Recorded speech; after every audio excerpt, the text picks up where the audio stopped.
श्री स्वामी समर्थ. जय जय स्वामी समर्थ. अनंत कोटी ब्रह्मांड नायक राजाधिराज योगीराज अक्कलकोट निवासी सद्गुरू श्री स्वामी समर्थ महाराज की जय. कसे आहात सर्व स्वामी भक्तांनो? तुम्ही सदैव आनंदी राहा हीच स्वामींच्या चरणी प्रार्थना. तुमच्या सर्व चांगल्या इच्छा स्वामी महाराज पूर्ण करोत आणि आजचा दिवस तुमचा आनंदात जाऊ हीच स्वामींच्या चरणी प्रार्थना. प्रथम तुम्हा सर्वांचं खूप खूप मनापासून स्वागत आहे तुमच्या अनुभवांनी बनलेल्या भक्त आम्ही स्वामींचे या चॅनलमध्ये. मी शुभांगी पोळ तुम्हा सर्वांचं खूप खूप मनापासून स्वागत करते श्री स्वामी समर्थांच्या आलेल्या सुंदर अशा अनुभवांमध्ये. आजचा अनुभव देखील तेवढाच गोड आणि सुंदर आहे. आजचा अनुभव एका सुंदर अशा स्वामी भक्त ताईंचा आहे आणि त्या ताई या कोकणातील आहेत आणि त्या ताईंचं नाव हे सीमा गौर आहे. चला तर मग त्या ताईंच्या आयुष्यामध्ये स्वामींनी केलेले चमत्कार, त्याचबरोबर त्यांच्या आयुष्यात स्वामी आल्यानंतर कोणती संकटे आली, त्यातून स्वामींनी त्यांना कोणकोणते चमत्कार करून वाचवलेले आहे ते ऐकूया ताईंच्या शब्दामध्ये. खरोखरच जबरदस्त असा अद्भुत असा स्वामींचा चमत्कार आहे. चला तर मग ताई सांगायला सुरुवात करतात. श्री स्वामी समर्थ. श्री स्वामी समर्थ. ताई ताई तुमचे अनुभव मी रोज बघते मोबाईल मध्ये. हा हा, थँक्यू. बोला. तर एक मिनिट हा, थांब, बोलू नको. मला ना अनुभव शेअर करायचा आहे. खरं कसं आहे की मला ना व्हॉट्सअपवर म्हणजे मला लिहिता वाचता येत नाही. कसं करू? बरं, चालेल, सांगा. नाव सांगायचंय का तुम्हाला? माझं नाव आहे सीमा संजय गौड. आडनाव काय? गौड. सीमा गौड केलं तरी चालेल. बरं बरं. हा, मी राहते कोकणात राहते मी. आणि माझं गाव आहे सांगली जिल्हा. सांगलीकडे जे आहे माझे मिस्टर इथं जॉबला आहे. बरं बरं. हा. तर माझं अनुभव असं होतं की एक प्रॉब्लेम झालेला. म्हणजे माझा मुलगा शिकत पण होता आणि जॉब पण करत होता. तुम्ही कशी आला स्वामींच्या सेवात ताई? सेवात म्हणजे तेच सांगते ना, मुलामुळे मी सेवेत आली. म्हणजे हा, बरं, सांगा. म्हणजे प्रॉब्लेम झालेला मुलाचा जरा.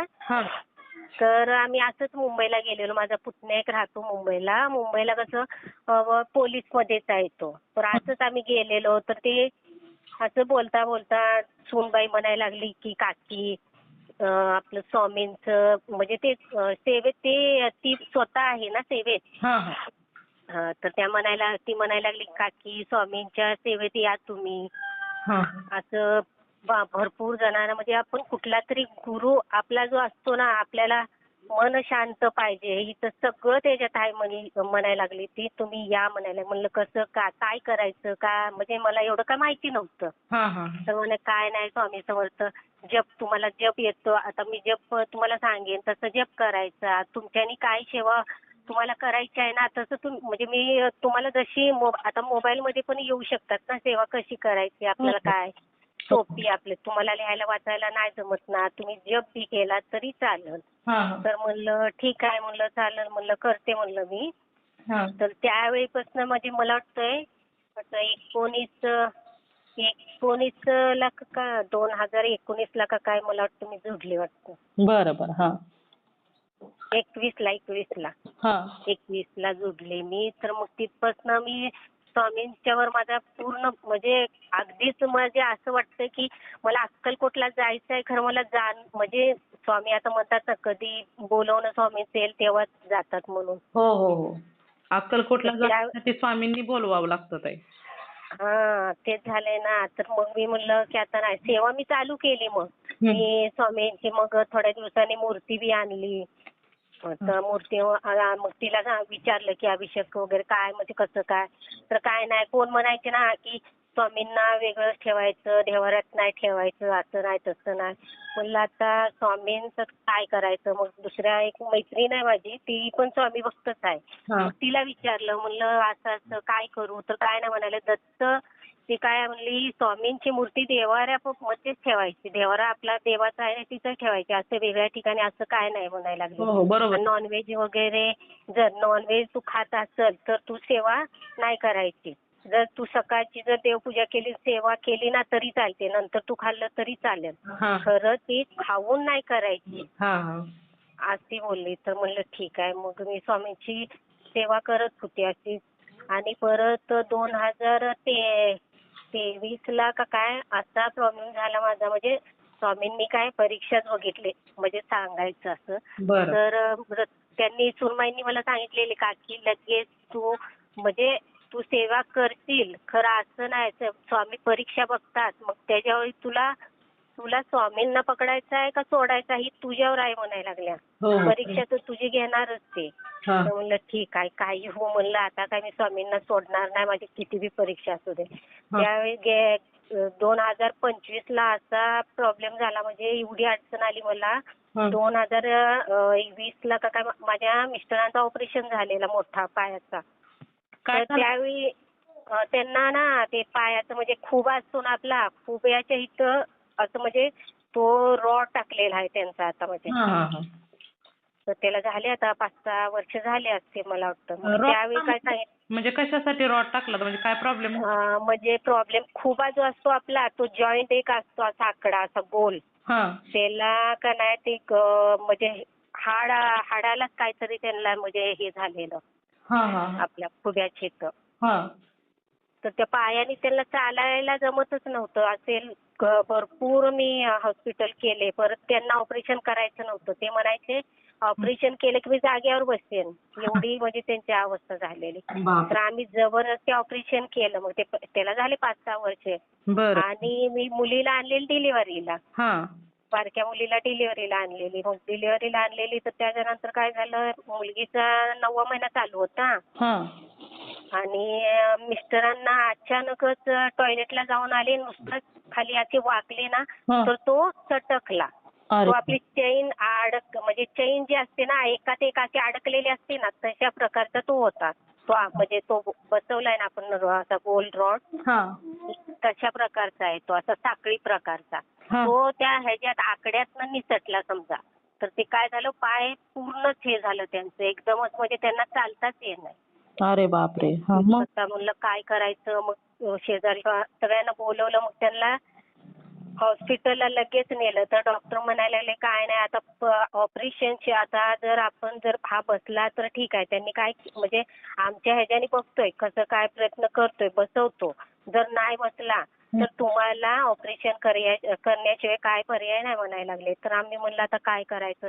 मुलगी तर डिलिव्हरीला आणली मी, अरे आता करू काय म्हणलं आता. तर धीरण जाऊबाई माझे चांगले आहेत, त्या पण स्वामी भक्तच. त्या म्हणल्या की काय नको टेन्शन घेऊ, फक्त तू दादांचं बघ, मी काय करते मुलगीचं बघते मी, हिचं नको टेन्शन घेऊ तू. हा हा तर म्हणलं आता काय करायचं. परत मग डॉक्टरला विचारलं. डॉक्टर म्हणले ऑपरेशन शिवाय पर्याय ना. मग आम्ही 15 दिवस बेड पूर्ण ते, पहिला पण ऑपरेशन झालेलं तर 1.5 महिना का 2 महिने सगळं त्यांचं जागेवर केलेलं मी. बापरे. हा सगळं जागेवर केलं, हालचालच करायची नाही. हो ना. खाणं पिणं सगळं. हा मग तशीच तोच प्रसंग मला आता आला, गेल्या वर्षी आला ना. तर त्यामुळे मग मी पूर्णच खचून गेले. आता म्हणलं काय करू स्वामी, म्हणलं आता काय करणार म्हणलं मी. एकतर म्हणलं आता मला मुलगीकडे बघू का ह्यांच्याकडे बघू असं झालंय म्हणलं. हो ना. आता म्हणलं जर ऑपरेशन जर करायचं म्हणलं तर ते काय बोलले 5 लाख ही तुम्हाला ऑपरेशनला फक्त 5 लाख लागतील, इतर खर्च वेगळा. अरे बापरे. खर्च पण भरपूर. खर्च पण भरपूर. म्हणलं आता काय करायचं, पैसे काहीतरी होईल. माझे मिस्टर तर ते शाळेवर जॉबलाच आहेत, शिपाई म्हणून आहेत. हा हा शिपाई म्हणून आहेत. मग त्याच्यामुळं आम्ही म्हणलं की काय करायचं आता. तर म्हणलं काय नाही बघूया, काही करू. ऑपरेशन जर करायचं म्हणलं तर करूया, कारण की तुम्ही जर जागेवर बसला तर मग कसं होणार, काय करायचं आपण. हो ना. बरोबर. तर मग म्हणलं चालेल म्हणलं. 15 दिवस ते जागेवर सगळं मी केलं त्यांचं. हा आणि मुलगीला झालं, डिलिव्हरीची वेळ आली तिची, हा तिचं दुखायला लागलं. तर आता म्हणलं नाव तर टाकलंय आपण इकडं तिकडं. माझ्या बाजूलाच हा सरकारी हॉस्पिटल आहे. मग तिथं मी रात्री लगेच ऍडमिट केली तिला. डॉक्टर बोलले की, त्या सिस्टर बोलल्या की नाही सकाळपर्यंत होईल म्हणाले. म्हणलं ठीक आहे चला होईल. तर नेमका मला ऐन वेळेला काय केलं त्यांनी की नाही होऊ शकत आहे. सकाळी 7 वाजता सांगितलं की तुमची मुलगी डिलिव्हरी इथं होऊ शकत नाही, तुम्ही बाहेर नेऊ शकता. म्हणलं तुम्हाला रात्रीपासून मी सांगत होती मॅडम की तुम्ही बघा, तर तुम्ही असं बोललात की नाही होईल. आता मी म्हणलं काय करणार, माझे मिस्टर म्हणलं तुम्हाला तर माहिती आहे जागेवर आहेत म्हणलं. हो ना, हो. मी काय करणार म्हणलं. आता माझा भाऊ एक होता, माझ्या माहेरवरून माणसं बोलवलेली मी, म्हणजे वहिनीला आणि भावाला म्हणजे सोबत. हो ना, बरोबर तर आहे ना. अशा होते वेळेस माझ्या. लागतं. अशा वेळी लागतंच. आई पण आलेल्या. हां, त्याच्यानंतर मग मी तशी त्या दुसऱ्या हॉस्पिटलला तिला नेली. हां. मग तिथं तिची डिलिव्हरी झाली, नॉर्मल झाली. अरे वाह! आणि हां. नॉर्मल झाली आणि विचारते मॅडम काय झालं? नाही बाळ पण व्यवस्थित आहे. मला काय सांगितलंच नाही त्यांनी, मुलगा झाला का मुलगी. म्हणलं मला काही चालेल म्हणलं, असं नाही की मला मुलगाच पाहिजे असं काय नाही म्हणलं. हां. माझ्या दोन्ही मुलांचं जीव सुखरूप म्हणजे मला हे झालं ना की बस झालं. हो ना, हो ना. तर त्यांनी मला अर्ध्या तास ताई असं घुमवून फिरवून असं म्हणजे हेच केलं. म्हणलं स्वामी आता काय करू म्हणलं, मी माझ्या हातपाय नुसतं मी कापत होती, इतकं मला टेन्शन आलं. आता मी काय करणार. आणि तुम्हाला त्याच्यात का काय सांगितलं नाही त्यांनी? काय मला म्हणजे सांगितलं, पण नंतर सांगतायत की मुलगा झालाय आणि बाळ व्यवस्थित आहे. म्हणलं आई पण आहे. आणि मला हे नाही सांगितलं ताई त्यांनी की वार जी होती ती पडलीच नव्हती, तिच्या पोटातच राहिलेली. म्हणजे बाळ एवढं. म्हणलं आता काय कर.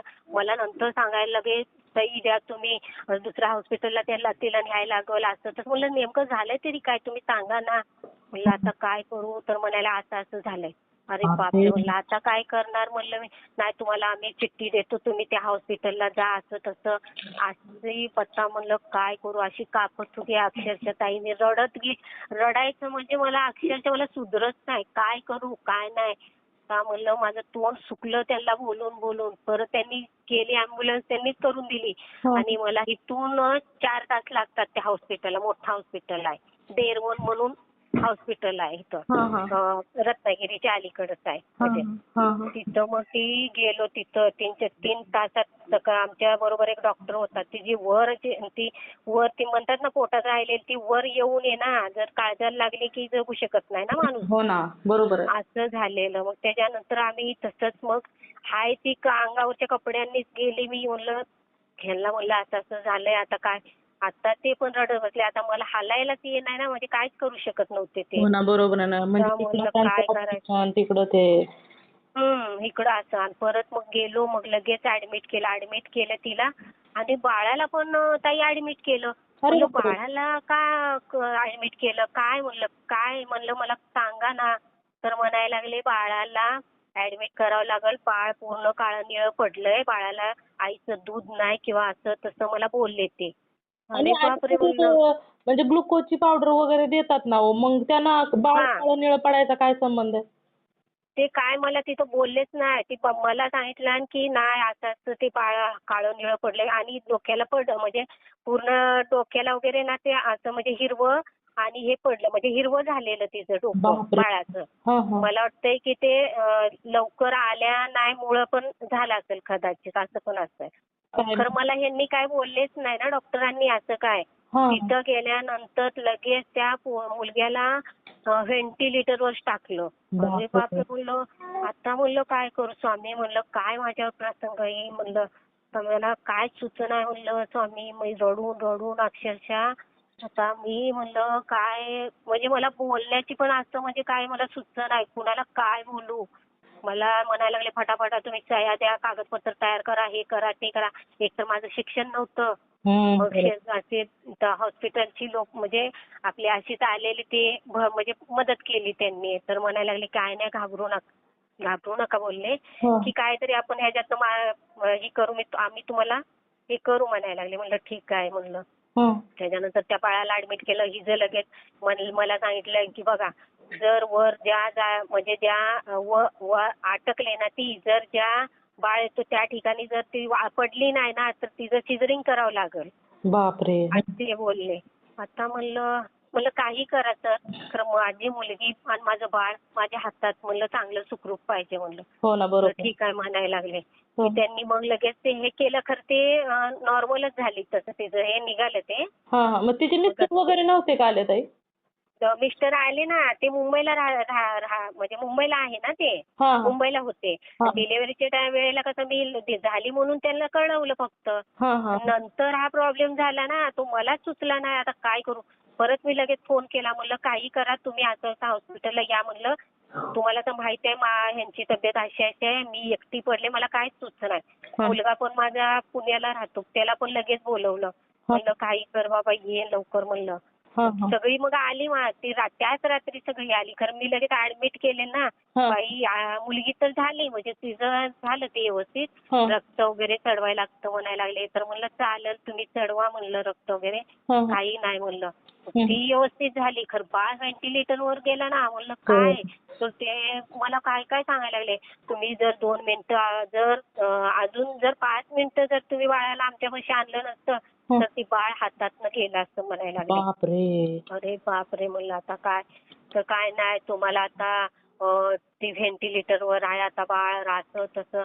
तर ताई मी 4 तारखेला बाळाला आणि आईला ऍडमिट केलेलं. आई तर त्याच दिवशी म्हणजे झाली बरी, म्हणजे तिचं ही प्रॉब्लेम झालेला तो झाला बरा समजा, हॉस्पिटललाच होतो. 4 तारखेला ऍडमिट होती, तर बाळाला माझ्याकडे 25 तारखेला दिलं. बापरे. दिवस. मार्चच्या 25 तारखेला. मार्चच्या 4 तारखेला डिलिव्हरी झाली ताई, आणि 25 तारखेला मला 24 तारखेला माझ्या हातात बाळ दिलं. बापरे. म्हणजे बाळ दवाखान्यात होतं, हॉस्पिटल. दवाखान्यात व्हेंटिलेटरवरनं काढलं, मग त्याला आयसीयू म्हणजे ह्याच्यामध्ये ठेवलं. असं मला काय काय सांगायचं ते. मला बाळाला बघू द्यायचे नाही, फक्त आईने जाऊन द्या बघायचं बाळाला. बापरे. आणि मला तर मी ज्या दिवशी हातात घेतलेलं त्या दिवशी तिथनं त्याला ऑक्सिजनवरच नेलेलं बाळाला 4 तास. बापरे. इतकं म्हणजे भयानक, म्हणजे स्वामीला जरा मला तिथनं वरून बाळाला वर ठेवलेलं, आईला खाली ठेवलेलं. लगेच ते सकाळची म्हणजे भेटायला द्यायचे ना, मग ते म्हणजे सांगायचे तुमचं बाळ कसं आहे काय, रोज सांगायचे. ते सांगायला लागले. मी रोज अशी की आजचा दिवस काढलाय रडून की स्वामी काही करा, ते बाळ आई व्यवस्थित माझ्या, दुसऱ्याचं आहे ना ते, आपलं पण आहे, दुसऱ्याचं हे आहे, मला मोल बसवू नका स्वामी. तर एवढ्या ह्याच्यातनं मला ताई स्वामीने काढतात. मला इतकं मी अजून पण स्वामी, म्हणजे अजून पण मी ते दिवस आठवते ना तर मला रडायला येतं. हो ना. नाही हो ताई, खूपच तो दिवस म्हणजे कसे गेलेत काय माहित, पण खरोखरच खूप टेन्शन मध्येच गेले असतील ताई ते दिवस. खूप टेन्शन. आणि कसं झालेलं, मिस्टरांचं भले माझं सर्व्हिसला असू द्या, तर कसं असतं ताई, कमवणारे एक आणि मला मुली 2 आहेत, एक मुलगा आहे.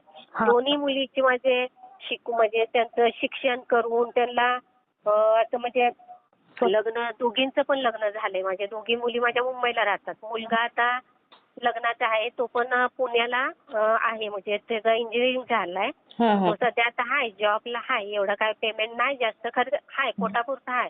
तर त्यांनी पण जेव्हा त्याला प्रॉब्लेम झालेला, म्हणजे ते आले ना संकट त्याच्यावर, तिथपासून आम्ही त्या स्वामींच्या ह्याच्यात लागलो ना, तर तिथपासून आता म्हणजे आता तो दररोज गुरुवार बी करतो. त्याच्या मनात म्हणजे मी काय सांगितलं नाही, गुरुवार करतो, स्वामींच्या पुण्याला असतो ना मोठाच जातो. अरे वा. त्याला ती छंद म्हणजे लागलाय स्वामींचा. अजून पण मला म्हणतो मम्मी काय टेन्शन घ्यायचं नाही, स्वामी आहे ना, स्वामी सगळं आपल्याला अजून व्यवस्थित आपलं सगळं चांगलं होईल.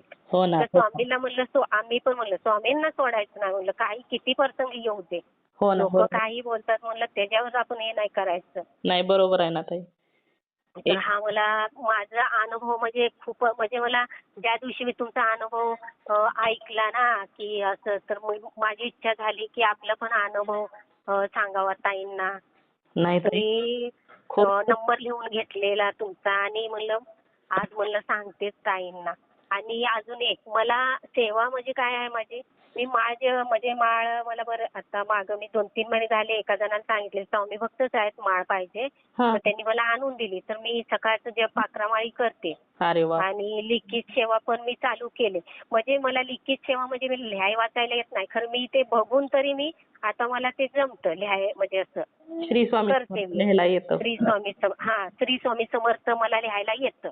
अरे वा. आणि ही जपमाळ पण 11 म्हणजे 11 माळी जप म्हणतात ना तसं करते. अजून मला सेवा जी सोपी असेल ती सांगितली तरी बरं होईल. आता माझ्या अजून एक की कारण की माझ्या मुलाला ना आता मी बरेच दिवस झालं म्हणजे 5-6 महिने झाले मुलगी बघते. हा हा म्हणजे लग्नाचं मुलग्याचं लग्न करायचं असा आमचा विचार आहे. हा. तर आम्ही किती मुली बघतो ना तरी आम्हाला पसंत पडते ना आणि ऐन वेळेला तारीख बिरीख काढायचं म्हणलं की काहीतरी तिथं म्हणजे काहीतरीच हे होत म्हणजे तुटून जातं. हा हा हा. म्हणजे जुळत नाही. आज सांगायचं म्हणजे जुळत नाही ते. कितीतरी मुली बघितल्या ना. काहीतरी असं म्हणजे हेच यायला लागलंय. तर काय सेवा करू मी त्याच्यासाठी? ताई एवढं मला सेवेविषयी माहित नाही हो. फक्त आपले नित्य सेवा वगैरे असते ना. हां. तर तुम्ही मग स्वामी चरित्र सारामृत जो ग्रंथ आता तुम्हाला वाचताच येत नाही ना हो ताई, बरोबर? हां. तेच ना. त्याच्यामुळे तर मी सेवा कुठली श्री स्वामी समर्थ म्हणजे महाजप करते. लिखित सेवा ही चालू केली. जेवढं माझ्याशी शक्य आहे ना हा. तेवढं मी ताई करते. का आता काय मला म्हणजे स्वामींना म्हणले का काय करणार? मला करायची इच्छा आहे. खरं म्हणजे आपल्याला पुढचं काही येतच नाही तर काय करणार? हो ना हो. मग ताई तुमच्या असं. मनातून जी तुम्हाला योग्य वाटते ना सेवा, आता नामस्मरण तुम्हाला येतं. मग त्यामुळे येतं. तुम्ही स्वामींना तुमची जी इच्छा होईल ना तेवढं तुम्ही सांगा की स्वामी मी दररोज एवढं तुमचे माळ जप करीन तर माझ्या मुलाचं लग्न होऊ द्या. मनापासून स्वामींना सांगा. जे तुमच्या अंतःकरणातून तुम्हाला जे वाटतं हां, की बाबा हां. आपल्या मुलाच्या लग्नासाठी आपण ही सेवा करावी. करावी. हां, असं जर तुम्हाला जे वाटत असेल ना, की एवढ्या माळी आपण जप करावा. कारण हां. 11, 21 पण माळी जप केल्या जातात ताई. एका अच्छा. दिवसात. हां, त्यामुळे तुम्हाला जे योग्य वाटेल ना, ते तुम्ही सेवा स्वतः निवडा. स्वामींना सांगा. स्वामी आपल्या आसपासच असतात ताई. नेहमी ऐकत असतात आपली प्रत्येक हो. गोष्ट. त्याच्यामुळे नेहमी तुम्हाला जी योग्य सेवा वाटेल ना, ती सेवा तुम्ही करा ताई.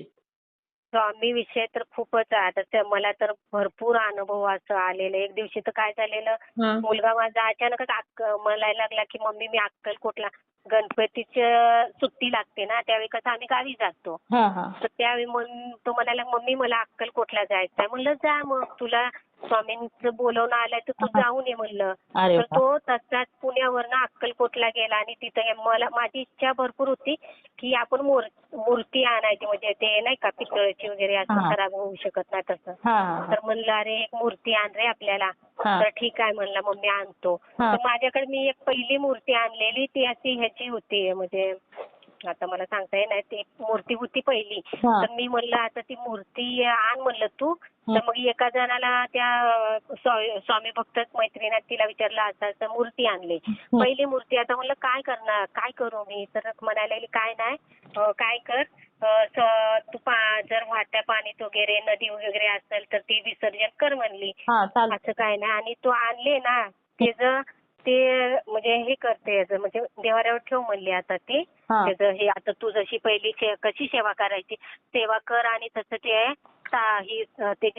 ही करून ठेव म्हणाले. मी म्हणलं ठीक आहे. हां, हां. मग ठेवली मी. खरं माझं असं विचार म्हणजे मला येता जाता ती मूर्ती जी माझी पहिली होती ती मोठी होती. मला दिसायची ती.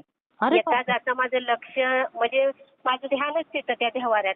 स्वामी म्हणजे असं येता जाता नाही का आपण स्वामी असं. हो, हो, हो. आणि एक दिवशी काय म्हणजे ती मूर्ती मी विसर्जन केली त्या दिवशीपासून काय मला झालं मला वाटतं शुक्रवारचाच वार होता. त्या दिवशी मला असं वाटायला लागलं मी स्वामीच मला दिसेना मला स्वामीच दिसेना. हे आले शाळेतनं आणि ह्यांना म्हणलं अहो म्हणलं ती मूर्ती आपल्याकडे आहे आपण आणली स्वामींची. पहिली जी मूर्ती होती तर मी उठता बसता मला दिसायची. आता मला ही मूर्तीच दिसत नाही म्हणलं. हां, छोटीशी. मला हां. छोटीशी. म्हणलं नाही माझं मनच मानत नाही म्हणलं. मला असं वाटतंय स्वामी आपल्याला सोडून गेले काय मला कसं व्हायला लागलंय म्हणलं. हां. तर म्हणायला लागले ठीक आहे राहू दे आपण काहीतरी फ्रेम आणूया. हां रे. म्हणलं ठीक आहे म्हणलं फ्रेम आणूया चालेल म्हणलं. हां. तर उद्या म्हणलं तुमचा हाफ डे असतो. तुम्ही जर तालुक्याच्या गावाला गेलात ना तुम्ही आणा म्हणलं. हां. तर ठीक आहे म्हणायला लागले आणतो म्हणायला लागले. हां. आणि ते दुसऱ्या दिवशी शनिवारच होतं ते गेले. हां. मीटिंग होती मग म्हणलं येताना घेऊन या. तर त्यांनी पण नॉनव्हेज खाल्लेलं. अरे वाह! आणि बाहेर नॉनव्हेज आणि मी पण घरात खाल्लेलं. अरे तर आल्यावर मी विचारलं का हो तुम्ही हे नाही आणलं फ्रेम नाही आणली. अगं म्हणायला लागली माझ्या लक्षात नाही त्याच्यात मी नॉनव्हेज पण खाल्लेलं. म्हणलं मी पण खाल्लेलं. खरं माझं मनच मानत नाही हो म्हणलं काय करू मला असं बेचैन झाले म्हणलं. मला ते स्वामी दिसत नाही म्हणलं. हां, हां. तर म्हणायला लागले आता आपल्या इथं तर एवढं म्हणजे मी राहते इथं काय एवढं मोठं म्हणजे गाव नाही, छोटंसंच आहे खरं. म्हणलं तिथं एका दुकानात म्हणलं विचारूया प्रेम आहे का. हा. माझं मनच मानत नव्हतं त्या दिवशी. हम्म. तर म्हणलं ठीक आहे, तू फोन कर. विचारलं तर आहे म्हणायला लागले. अरे तर वा. चला म्हणलं चला हो म्हणलं आपण आणूया. हा. तर हे म्हणायला लागले ठीक आहे चल म्हणायला लागले. हा. आता तू पण नॉनव्हेज खाल्लाय आणि मी पण खाल्लाय. म्हणलं हो का, ती मला काय माहिती नाही खरं, मला आणायची आहे म्हणलं आणायची आहे. हा. माझं मन लागलं नाही म्हणलं. तर चल म्हणायला लागले. गेलो तिथं म्हणायला लागले की एवढी मोठी फ्रेम होती. म्हणलं एवढी मोठी फ्रेम आहे म्हणलं, आपलं स्वतःचं घर नाही, आपण भाड्याने राहतो म्हणलं. हा हा. आणि एवढी मोठी फ्रेम कसं काय करायचं हो म्हणलं. हम्म. तर तोच म्हणला काय की दुकानवाला की ताई हा छोटी करून पण तुम्हाला तुम्हाला छोटीशीच फ्रेम पाहिजे ना, एवढी पाहिजे का. हा म्हणलं तेवढी पाहिजे.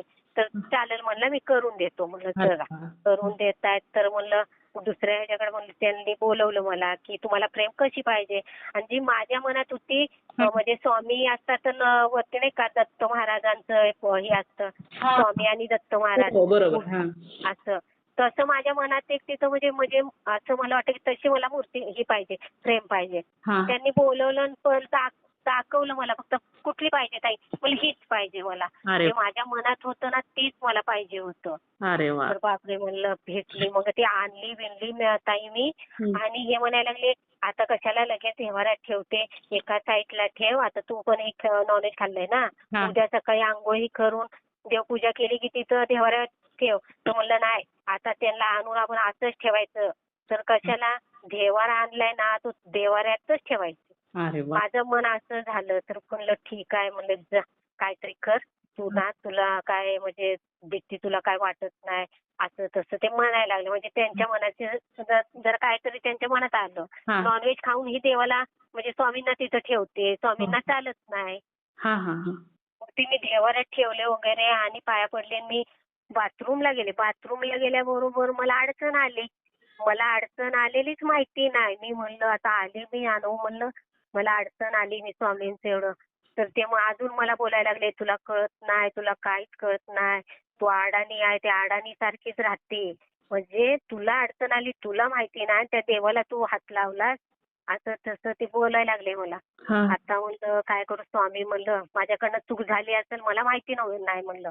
हो ना. मला जाणवलंच नाही की मला माझं काय मला त्रास जे होतो काहीच झालं नाही ताई मला. तो एमसीला त्रास होतो तो काहीच मला झालं नाही. हा. मी आपलं माझ्या मनात फक्त त्या स्वामींना आणायचं आणि देवाऱ्यात बसवायचं हेच माझी इच्छा. हा हा. आता म्हणलं काय करणार, म्हणायला लागले मला असं तसं भरपूर ते मला भांडायला लागले. हा. म्हणलं स्वामीकडे मी म्हणलं स्वामी माझ्याकडनं चुकी झाली असेल मला माहिती नाही म्हणलं, तर करू काय म्हणलं, तुमचं वेळ लागलेलं मला आणायचंच होतं आणि तुम्हाला देवाऱ्यातच बसवायचं होतं म्हणलं. हा. म्हणलं आता काय होईल ना, तर आता माझ्या नशिबावर म्हणलं. म्हणजे जर वाईट काय प्रसंग आला म्हणजे ह्यांच्या मनात काय होतं की तू असं आता केलं काहीतरी आपल्याला वाईट ही प्रसंग येईल आपल्यावर असं तसं त्यांचं मन बोलत होतं ते. हा हा हा. परत माझं पण मन तसंच बोलायला लागलं. म्हणलं आता माझ्याकडनं तर चुकी झाली स्वामी, आता काय करू म्हणलं. हा हा. काय असेल ती तुम्हीच बघून घ्या म्हणलं. एवढं म्हणजे हे सांगितलं. एवढं म्हणलं आता मी अक्षरशः मला खरंच त्यावेळी मला स्वामींचं वेड लागलेलं आणि ती माझ्याकडनं ती चुकी झाली. म्हणलं आता करू काय. म्हणजे अनुभव माझं हे पण बघा की आणायचंच होतं मला, ही अडचण परत आली ती काय समजलंच नाही मला. हो ना हो ना. आणि ते तुम्हाला असं पण आहे. स्वामींनी दाखवून पण दिलं नाही, कारण तुमचा हट्टच होता ना स्वामींना घरी घेऊन यायचं. हा आता पण माझं स्वामींचं एकच हट्ट आहे. स्वामीनारायण म्हणलं मला माझी इच्छा अशी आहे की माझा मुलगा म्हणलं म्हणजे एकदम म्हणजे शांत स्वभावाचा आहे. असं म्हणजे त्याला पण स्वामीचं वेड आहे. खरं मला सून पण अशीच पाहिजे की की तिने पण मी तिला आईची माया देईन, हा. तर तिनं पण मला आईची माया मला अशीच सून पाहिजे की मला असं की मला तिला मी आणली तरी मला असं तिला सून म्हणून वागवायची नाही, लेक म्हणूनच वागवायची आहे तिला मला. हो ना हो ना. असं माझी इच्छा आहे. मला तिला जॉब करायचा आहे, तिला शिकायचं आहे, शिकू द्या, मी तिच्या पाठीशी आहे म्हणलं. हा हा. मला काही अडचण नाही. खरं अशी म्हणजे काय काय आता मी बघितले ना मुली ताई बघायला गेलेली, हा. काय मुली त्या एकदम म्हणजे काय आपल्याला पटतच नाही तशा मुली त्या. हा हा हा. असं कुठंतरी मनात एक ही येतं ना की बाबा चांगलं आपला मुलगा जसा आहे ती दोघांचा संसार आहे, आपलं नाही आता काय. हो ना बरोबर आहे. त्याच्या तो जसा हे आहे ना तशीच ती दोघं पण स्वामी भक्तीत मुलगा जसा आलाय तशी सून पण येईल. आली तर ती येईल पण. हा हा असं माझी इच्छा आहे की स्वामीकडं माझा परिवार म्हणजे संसार तर छानच आहे. मुलं माझी तिन्ही मुलं माझी मुलींचा पण माझं छान आहे. दिल्या तिथं सुखी आहेत त्या. असं काही हे नाही. मुलगा पण माझा आता पुण्यालाच आहे. राहतो पण म्हणजे जॉबला पुण्यालाच आहे आता. हा हा तर मुला असं तर स्वामींचा आशीर्वाद असंच असू द्या आमच्यावर. स्वामींकडे माझी हीच प्रार्थना आहे. आणि आमच्याकडनं जितकी सेवा होईल तितकी करून घ्या स्वामीराया. हो ना हो ना. स्वामी घेतात ताई, ज्याच्याकडून जेवढी सेवा करून घ्यायची आहे ना, ते स्वामी अंतःकरणातूनच येतं की आपण ही सेवा करायला पाहिजे. त्यामुळे स्वामींना जे योग्य वाटेल ना ते नक्कीच स्वामी करून घेणार. आणि तुमची जी इच्छा आहे ना ती लवकरात लवकर स्वामींनी पूर्ण करावी, हीच माझी पण स्वामींच्या चरणी प्रार्थना आहे ताई. माझी तर अशी पण इच्छा आहे, तुम्हाला काय सांगू ताई, की माझ्या जर मुलाचं लग्न जर फिक्स झालं, माझी इतकी इच्छा आहे की मी नाही तर माझा मुलगा कोणी जाऊन अक्कलकोटला त्याच्या लग्नाची पत्रिका स्वामींपर्यंत पोहोचावी, अशी पण माझी इच्छा आहे. खूप इच्छा आहे माझी. खरं आता बघूया, स्वामींच्या हातात आहे सगळं. हो ना. आपण बोलायचं काम फक्त आपल्या मनातली इच्छा आपण सांगू शकतो. हो. तर ती स्वामींना म्हणजे स्वामीच आपल्याला ते तिथं बोलवतील तेव्हा आपण जाऊ. हो ना हो ना. अगदी बरोबर आहे ताई. असं पण आहे. हो ना हो ना. खूप चालेल. इच्छा आहे माझी. चालेल चालेल ताई. असं माझा आलेला अनुभव आहे ताई. खूप सुंदर अनुभव आहे ताई, मी शेअर करते. हो हो, चालेल चालेल. चालेल ताई. चला, श्री स्वामी समर्थ.